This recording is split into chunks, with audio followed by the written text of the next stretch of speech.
প্রথমে রিজার্ভ চুরি, তারপর ইমেইল হ্যাক, অতঃপর অগ্নিকাণ্ড। সব মিলে বিতর্ক আর আলোচনার কেন্দ্রে বাংলাদেশ ব্যাংক। একের পর এক এমন অনাকাঙ্ক্ষিত ঘটনা কারো কারো কাছে বেশ রহস্যময়। বিশ্লেষকরা বলছেন বিষয়টি যান্ত্রিক ত্রুটির চেয়ে মানব সৃষ্ট হওয়ার আশঙ্কায় বেশি।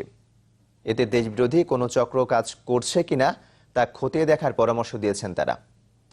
ইর্তিজা নাসিম সৌরভের রিপোর্ট। রিজার্ভ চুরির রেশ কাটতে না কাটতেই কর্মকর্তার ইমেইল হ্যাক। এর সপ্তাহখানেকের মাথায় অগ্নিকাণ্ড।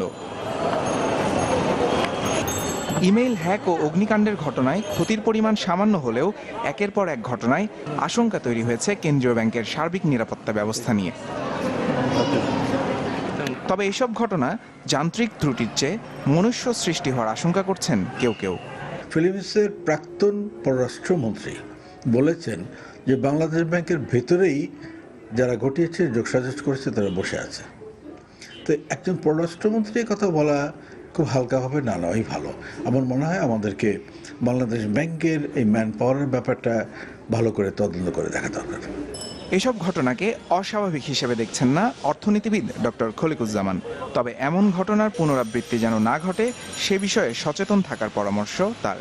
মার্কিন যুক্তরাষ্ট্রের পেন্টাগনেও হ্যাক হয়ে গেল, তো সেই হিসাবে এটা অস্বাভাবিক আমি বলবো না, কিন্তু না ঘটাটাই ভালো। ব্যবস্থাটা করা উচিত, সতর্ক থাকা উচিত। আগুন যে কোনো জায়গায় শর্ট সার্কিটে, যেটা আমাকে বলা হয়েছে, আমি শুনেছি যে শর্ট সার্কিট হয়েছিল একটা জায়গায় যেখানে পানি গরম করা হতো, সেখানে সেই জায়গায় যেহেতু হ্যাক হয়েছে আগে, যেহেতু রিজার্ভ চুরি হয়েছে, এরপরে এটা ঘটছে, সেজন্য মনে হচ্ছে যে যে এটা একটা হয়তো বড় কিছু কেউ কেউ বলছেন, কিন্তু আমার মনে হয় না।